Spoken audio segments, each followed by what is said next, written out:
તો હું અમેરિકા ગયો તો વિમાનમાં બેઠો તો વિમાનમાં બધી એર હોસ્ટેસો બહુ મસ્ત હોય, એમ રૂપાળી હોય. ભાઈ હવે જે છે કહું છું યાર, એમાં શું કરો છો? એમ કહું કે ડાકણ જેવી હતી. આ તાકાત જોઈએ બોલવા માટે સાહેબ. તો બે એર હોસ્ટેસો મારી પાસે, હું મારી વાઈફ બેઠા હતા. તો પેલી એર હોસ્ટેસ મને શું કહે, મે આઈ હેલ્પ યુ? મેં કીધું બેન બેહવા દે શાંતિથી થોડી વાર. મેં કીધું મને બેસવા દે શાંતિથી. તો કે પછી હું અમેરિકા ગયો ને, બહુ લાંબી વાત છે, પણ હું એક શાકભાજીની દુકાનમાં ગયો શિકાગોમાં. મોટી શાકભાજી, આ હોલથી 4 ગણી મોટી, બધા જાત જાતના શાકભાજીઓ, દૂધીને, રીંગણાં, બટાકાન, ગાજર.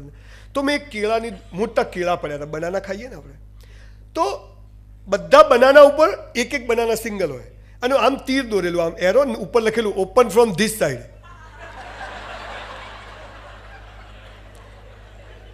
અલા કીધું સાલું આ ધોળિયાન કેળું ખોલતા નહીં આવડતું.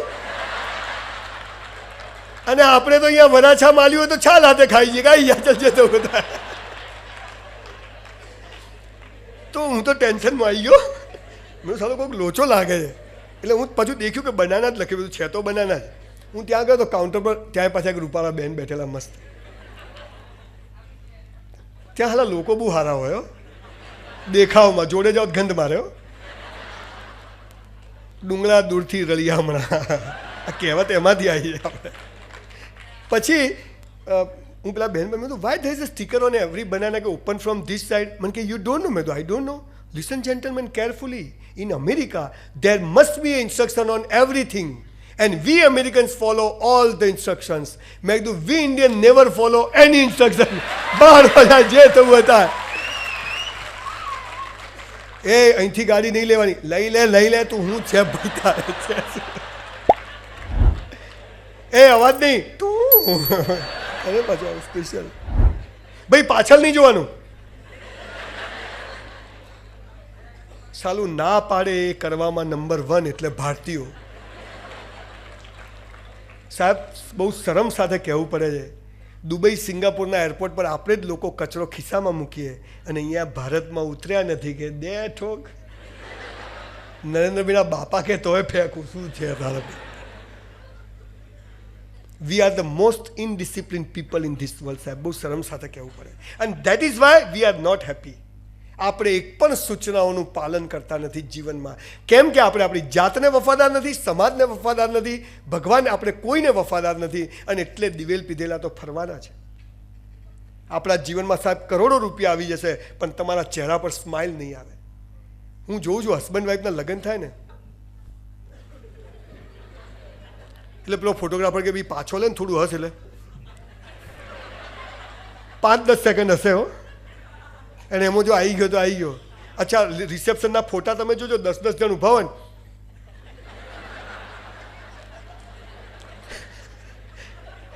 $1 લાખનો સૂટ પહેર્યો હોય, 2 લાખની સાડી પહેરી હોય, પણ ખબર હોત બધું કેવી રીતે ભેગું કર્યું છે. હશે ક્યાંથી? વિડીયો વાળાના બાકી છે. આ ડીસો સાલી 800 થી 1200 પહોંચશે.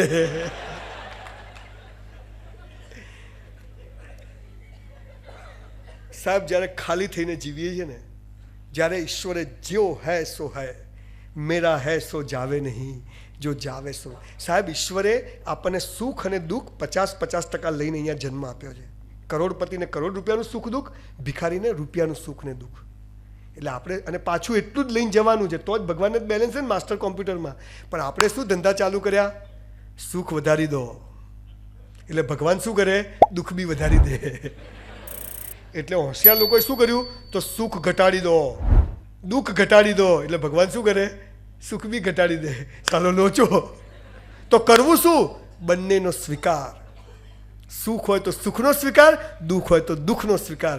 આ ભયમુક્ત જીવન ત્યાંથી શરૂ થાય. જો હૈ સો હૈ. મારું ધાર્યું થાય તો હું ખુશ, મારું ધાર્યું ના થાય તો તું ખુશ. મારે સાલો દિવેલ પીધેલા ફરવાનો સવાલ જ પેદા થતો નથી. તું જે કરે તે સારા માટે. તું ભીખ મંગાવે, તું બરબાદ કરે, તે બરબાદ કરવાની નક્કી કર્યું છે, તો મારી શું ઓકાત છે કે હું એમાંથી નીકળું? પણ હું મરીશ નહીં. મને ઘણા છોકરા કહે સાહેબ સુસાઇડ મેં, તું મરી જશે ને 4 દાડામાં લોકો ભૂલી જશે, પણ તું સાલા જીવી ગયો ને, દુનિયા તને યાદ કરશે. આ પાવરની સમજણની વાત છે. આ સ્કૂલ કોલેજોવાળા છોકરાઓને ઘોડા કરી નાખે. ટકા લાવો, 94% લાવો. સ્કૂલ બાર બોર્ડ માર્યો, અમારી સ્કૂલનું ગૌરવ. મેં કીધું આ 4 જણા તો ઘેર હોત ને તોય પહેલો નંબર આવત. છેલ્લી નોટોનો લાવ ફોટો, તું સાચો. ગાંધીજી જેવા બનો. કસ્તુરબા ક્યાંથી લાવવાના? તમારે હાલા કેવું છે ખાલી ખાલી. ભગતસિંહ જેવા થઈ જાઓ. એટલે ભગતસિંહ જેવા થવા બોમ્બ ફેંકવો પડે, ધોળિયા હોવા જોઈએ. હાલ તો આપણા વાળા મરી જાય બાપડા. ના કરાય યાર. કોઈએ કોઈના જેવું બનવાનું નથી, પણ દરેક વ્યક્તિએ પોતાની ગઈકાલ કરતાં આજે આપણી જાતને બેસ્ટ બનાવવાની છે. આટલું જ ચાલુ કરવાનું. ભાડમાં જાય. સિગરેટ પીવાની ઈચ્છા થશે, રોડ ઉપર ઊભો રહીને પીશ, હંતાઈને નહીં પીવું. છોડવી છે પણ છૂટતી નથી. સલા મરી જાય ને પાર આવે. તું સિગરેટ તારા માટે છે, તું સિગરેટ માટે છે. સાહેબ 1500થી વધુ લોકોને વ્યસન છોડાવી દીધું એક જ કલાકમાં. અને તમને કહું છું, કોઈને દારૂ મસાલા ગુટકા 1 કલાકમાં છોડાવી ના દઉં ને, તમારે ત્યાં કચરા પોતું કરવાઈ જઈશ. આ ચેલેન્જ મારીને કહું છું. કેમ કે જિંદગીનો અસલી નશો ચડે ને તો આ ડુપ્લિકેટ નશાની સાલી જરૂર જ નથી. પણ અસલી નશો લાવવો ક્યાંથી? લગાવો. કોકને લાફો મારવો જ પેગ મારવો પડે. અને આપણે તો એમને જ બેહતી કરવાની. સાલા 1 મારશો તો એ 2 મારશે, પણ પહેલો તો હું જ મારીશ. આ પાવર આવી જાય. જો હૈ સો હૈ. મારું મોત પણ ઘટના નક્કી છે. આ સમજ આવી જાય. મારા કરતાં એના પ્લાન મોટા છે. માણસ મસ્ત જીવી શકે, પણ એને સવારથી સાંજ સુધી દિવેલ પીધેલો, સહેજ ખુશ થયો નથી. તારું ધ્યાન ક્યાં છે? અને એટલે તમને બધાને સાયકલ આવડે છે. સાલી પહેલી વાર જ્યારે સાયકલ શીખીએ ને તો સાલી પપ્પા ગમે એટલી પકડે ને હાલી નમી જ જાય. એમ થાય સાલું વિમાન સહેલું છે પણ આ અઘરું છે. અને પછી આવડી જાય, પછી હાથ છૂટા, પછી દાંત બી છૂટા. Over confidence. આ સાયકલ ચલાવવાની વાત બહુ મહત્ત્વની વાત છે. અમેરિકામાં એક કરોડપતિ માણસે બહુ નુકસાન કર્યું તો રેલવેના પાટા પર જઈને સૂઈ ગયો. બૈરી બી જતી રહી. ત્યાં તો જતું રહે, આપણા ત્યાં ના જાય. ત્યાં તો નુકસાન કર્યું એટલે બૈરું બધું જતું રહે. આપણે તો બિચારું મંગળસૂત્ર કાઢીને આલે, લો આ વેચો, તમારું કોઈક ભલું થતું હોય તો આપણે સુખી જઈએ. આ દેશની તાકાત છે. તો પેલો કરોડપતિ માણસ, આ તાકાત શું છે? વિવેકાનંદ જ્યારે શિકાગોની ધર્મ પરિષદમાં લેક્ચર આપીને બહાર ગયા ને, મને યાદ કરાવજો પેલા નુકસાન કરી વાર્તામાં તમને કહેવાની છે. તો પેલો વિવેકાનંદ બહાર નીકળ્યા એટલે એક ધોરિયાએ પૂછ્યું, આપકો कैसा लगता है? આપણા તો પેલો પૂરમાં તણાતો હોય ને તો કે આપકો कैसा लगता है? એટલે એને બહાર કાઢતું સારું જ લાગે છે. ત્યારે વિવેકાનંદને એક ધોરિયાએ પૂછ્યું કે શું બાવા જેવા કપડાં પહેરો, જરા સૂટ બૂટ પહેરો, પર્સનાલિટી પડે. ત્યારે વિવેકાનંદે બહુ સરસ જવાબ આપ્યો હતો કે તમારા દેશમાં તમારા કપડાં ને જૂતા તમારું વ્યક્તિત્વ નક્કી કરે છે. મારા દેશમાં મારા સંસ્કારો ને મારી સંસ્કૃતિ મારું વ્યક્તિત્વ નક્કી કરે. એ શું રોમ જોડે તો યાર બોલો સારું બાપુ, બીજું તો ચીલ લેવા છે.